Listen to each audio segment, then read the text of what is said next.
হল যে এইজনী ছোৱালী কাৰোবাৰ হেৰাইছে আমাৰ লাহৰিঘাট থানাৰ অন্তৰ্গত বেলুবুৰী গাঁৱৰ বুলি আমাক জনাইছে।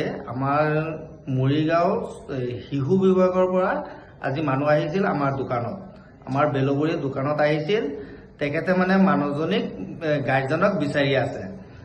ছোৱালীজনীয়ে কৈছে যে লাহৰিঘাট থানাৰ অন্তৰ্গত বেলুবুৰী গাঁও। ছোৱালীটোৰ বয়স মিনিমাম 7-8 বছৰমান হ'ব। এইজন ছোৱালী এতিয়া বৰ্তমানে চেন্নাইত শিশু বিভাগৰ হাতত আছে, চেন্নাইত আছে। যদি কোনোবা ব্যক্তি হেৰাইছে তেতিয়া আমাৰ এইটো নাম্বাৰ দিয়া আছে, এইটো নাম্বাৰত আপোনালোকে যোগাযোগ কৰিব।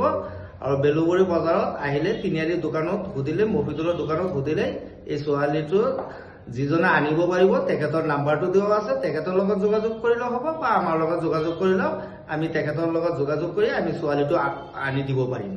এইজন ছোৱালী কাৰ আছে আপোনালোকে নিউজটো চাই পেলাই চাব। যদি কোনোবা মানুহৰ হেৰাইছে তেতিয়া এইটো নাম্বাৰত যোগাযোগ কৰক।